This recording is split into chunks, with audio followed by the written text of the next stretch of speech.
On today's episode of Watch JR Go, I'm doing a lot of work, and today we're going to catch up on all of it.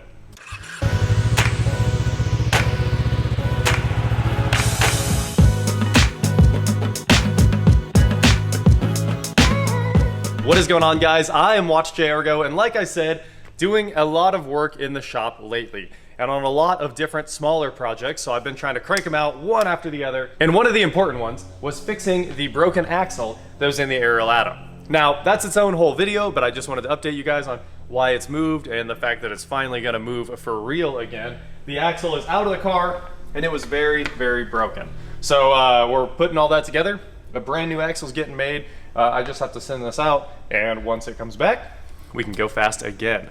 Also, on the Audi S4 from Car Trek, we're about to pull that out. I'll probably have to push this thing back into its place, but we're gonna do those wheel bearings very soon. So Project Winter, that's now Project Spring, is moving right along, and a lot of cars are getting fixed. Really, we've been doing pretty good. Almost everything around the shop's fixed. You know, the green Corvette's back out and fixed. A bunch of cars got fixed and sold. So we are moving right along on getting all these projects done. There's more to come. But another thing I was working on that's not a project of mine was fixing a Ford Fusion that was making bathroom sounds. That's what it was described to me as. You guys can watch that right now. Well, we've got the old Ford Fusion here that's doing the old sucking sound from the gas tank area. It's one of the capless ones like most of the Fords are now. And if they have negative pressure in the tank, they sit there and flop the little valve, the flapper, where you put your fuel fill nozzle in. So, Purge Valve, it's right here on the front of the engine. You pull this connector up here, a little wiggle and a jiggle. And then you've got 2/8. I didn't actually check this, they just look like 2/8, and they are. And the purge valve itself, this sits right inside the intake, the plastic intake, and the throttle body's right here. So that's where it gets its fresh air source if it needs to pull some vacuum. So we gotta unlock this line. Oh, apparently you lift up and then push out to unlock this line. Pretty cool. That's so easy. Incredible, Ford. How do you make things that great? And then one more bolt. That's a real-time fix right here.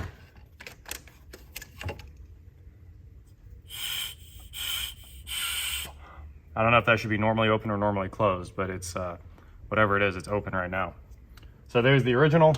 Here's our new one, C1080. Hilarious, look at this. So this is probably remanufactured. And if you take a look at this, that's where it says Fomoco, and they have the same part number. And this is the new one, they just ground it off. There's the old one, it says Fomoco. So this is totally an actual Ford part. I'm gonna go ahead and wipe out the little race where it sits. There's an O-ring that has to go in here. I really hope this fixes it. Oh, let's find out. Normally open, normally closed. Easy test. Look at that. This one works. So I bet it was a failed valve. It was throwing the code for it, but I just wasn't sure whether it was this one or the other valve that sits back on the canister itself. So wiggle that O-ring in there, put these 2 bolts back in. That's a real-time fix.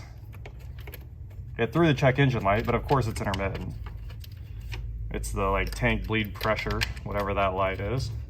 And it's been doing it for a long time, like a year, something like that. That ought to be good.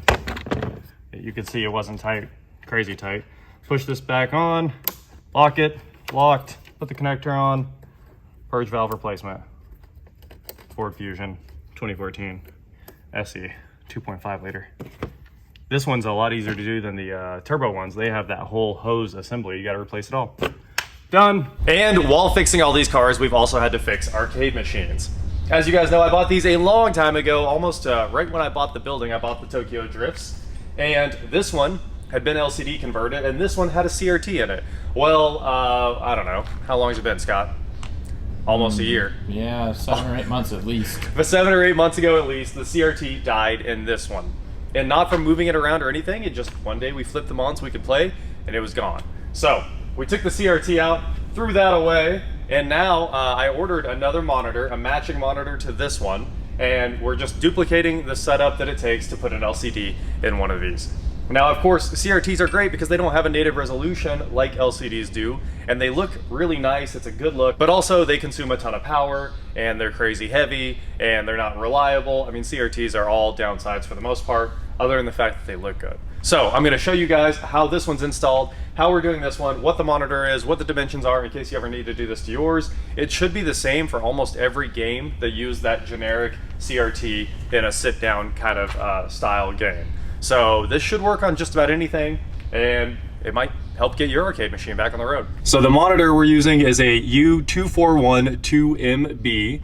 You can see the model number right there. And it's just an LCD that I think is I don't know, 24-inch sounds right based on the model number. And then here is the other install, the way I bought it. You can see it's the base has been flipped, wood screwed into the bottom. The bottom piece of support for the CRT has been removed, and the monitor is literally HVAC taped in. And the HVAC tape holds the plexiglass on and then holds the screen to the plexiglass as well. So it will not move. I mean, this thing's been hauled around in a truck and had no issues. So I'm doing the exact same thing to make mine match it. Some of you might want to see what's going on behind the scenes in the arcade machine, and it's honestly super cool. So the computer is like a Dell Optiplex GX270 or something like that. I've kind of forgotten, but it's just a generic Dell computer. And I wondered how they did a lot of things on this computer. I was like, well, how does it turn on every time? Like, sure, you could set turn on after power loss in the BIOS, but what happens when that doesn't work and you have to expose the computer? That's actually not how this works. They created a cool little wiring harness that runs inside. It's sitting in one of the PCI slots, and it runs up to the front panel connector and controls the computer externally with the PCB that's running the game. So that's actually pretty cool. You can see all the I/O here. It uses the parallel port, and it has a aftermarket video card in there as well. I think it's like a Matrox dual head based on that cable there. I don't know for sure, but it kind of makes sense for the dual breakout VGA cable that it has. There's a couple USB cables running to various things, and the audio runs to the onboard amplifier in the game circuit boards. So power supply and distribution, it's down there in the bottom. You've got the transformer down there that's probably stepping down to 24 volts or 12 volts, I'm not sure which one, to run fans and other boards like that. You have the subwoofer right here. It's a 4 ohm sub, looks like a 6-inch, and believe me, it works. It puts out plenty of sound. The pedals, they're right there, you can see. They're just a couple little simple potentiometers basically for brake and gas. Here's more power distribution, it looks like, down there with a USB cable coming out of it. Not quite sure what that USB cable is doing, but it is interesting that all of the power basically is running through that board right there. This board is connected to the parallel port, and it looks like it's probably the audio amplifier and a few other things. Tough to tell exactly. And this looks like the main game board there. You can see all the I/Os running into that top one. Fast and Furious U4 Rev 1.1 Raw Thrills. Raw Thrills did build this game. It's the same game they build for almost everything. They just change up the graphics and the software on them. This is like an EL transformer, very common in old cheap computer builds. That's what that little blue thing is. Here's the steering wheel force feedback, and the pickup is on the back of the wheel itself. It's those 3 little bitty wires. And then computer monitor. You can see we've got some underglow down there, color changing LEDs underneath it. There's a fluorescent light that lights up the actual sign on top. And here are the speakers for the main game audio that are incredibly loud. There's also a speaker or a subwoofer in the seat, and that gets after it too. Well, yesterday we threw this monitor in, hooked it all up, everything worked perfectly. And today the computer doesn't want to boot. Now we had a CMOS issue yesterday, and I replaced the CMOS battery. And hopefully that's not causing us some kind of further issue here. There's riser boards in this thing. It's actually Optiplex 740, the slimline ones. And we're putting this card back in that we actually, not sure what this card is. Let's see what the model is on this thing. ATI 102B27602B. Oh, B276 AMD. We have to sneak it back down into this riser. I just wanted to reseat everything to see if that's what's going on, because it's not turning on the monitor. Everything else seems to work perfectly. You know, yesterday it said the amount of system memory has changed, but that's probably a CMOS. I'm used to seeing that because it's a CMOS failure. We thought it was a video card. I was sure it was a failed video card. No matter what we did, we could not get any video output to come out of this computer.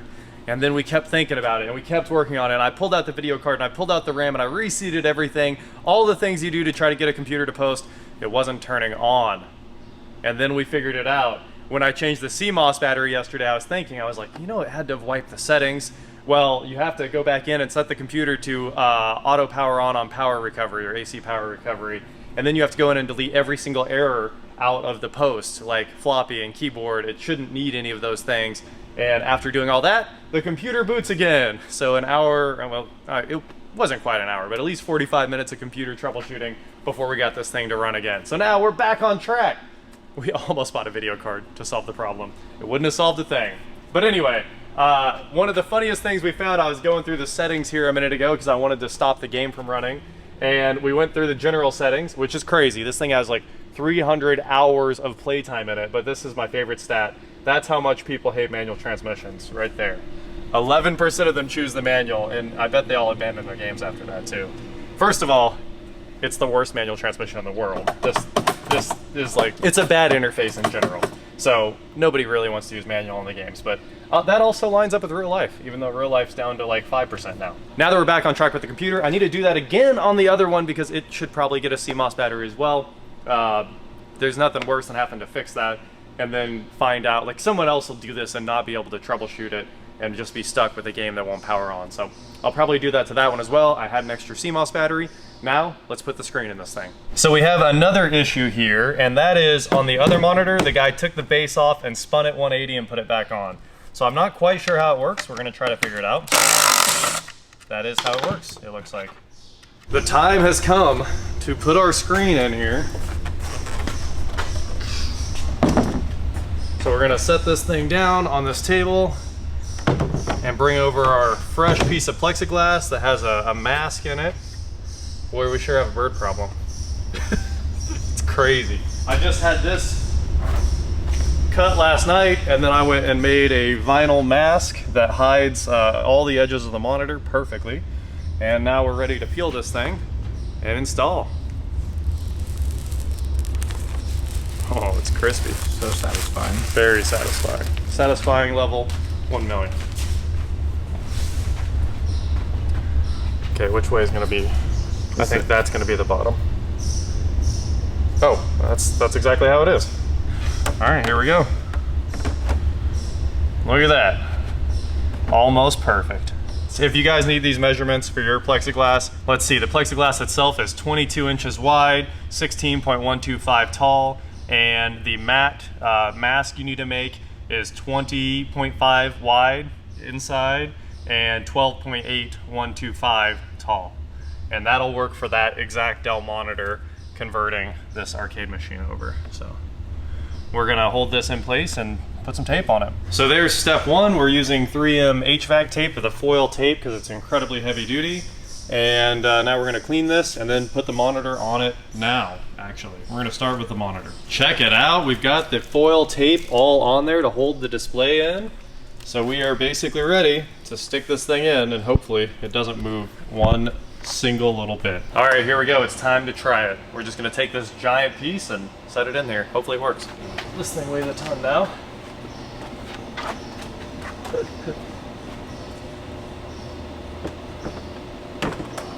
So all of this should go inside, kind of like so. All right, maybe if we come back off and shift your way. Okay, there, my corner went in. I don't understand why it's being weird. Was it just off for too long? No, I think it's just a snug fit. It is snug. All right, what do you got? Sort of lined up? Yeah, I mean, I think so. I feel like I'm all the way lined up. Oh yeah, there's mine. So okay. I just want to let you get started. And then... Yep, that one in. Okay. Got this. Go for it if you want. It's the flat. The flats. Yes. The hexes. The hex. Yep. All right. This rocks. Now we can put the steering wheel back in place, which that is kind of helps hold everything together. So the long ones go in the middle. Okay. And the short ones go on the side. Okay. Don't want to break the gauges out of here. Don't want to break that sweet instrument cluster we've got. Should go digital. Yeah, it should all be. I think the later ones did get displays down there. I think you're right. Yeah, this one's just really old. All right, the machine is back together. Now we got to put the stand in there and put some self-tappers in it to make sure this thing never moves in transport or anything like that. But we're there. It's been a year. Ready. And now you can call us arcade machine mechanics as well as mechanics. This took a long time, and I did not think about trying to adjust this monitor to match that one exactly. This one's, the brightness is, the brightness is turned up, and there's no way to ever adjust the settings on either monitor, so we couldn't have like compared them. Right, yeah, we would have never. Oh well. It's close enough. This one's slightly brighter, but I think it looks great. They look almost exactly the same. So Scott and I are going to play some Fast and Furious.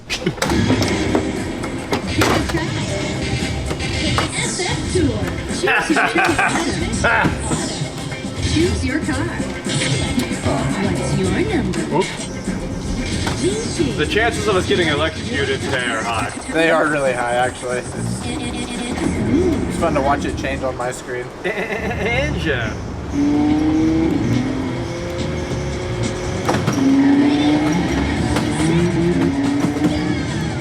Dang, you didn't get the super boost.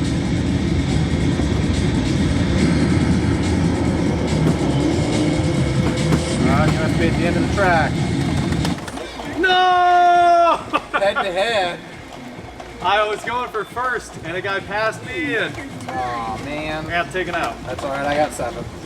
As you can see, arcade machine repair was very successful. I'm super pumped about this. It's just something that needed done. They were just sitting for forever. So now we've got it all worked out. Back to the cars. That is it for today, guys. Thank you so much for watching. Don't forget to head on over to shop.watchjericho.com for cool shirts, not like this. And please like, share, subscribe, do whatever you want to do. And I will talk to you next time. Oh, I see your new plan to beat me. Oh yeah. I mean, I gotta win somehow.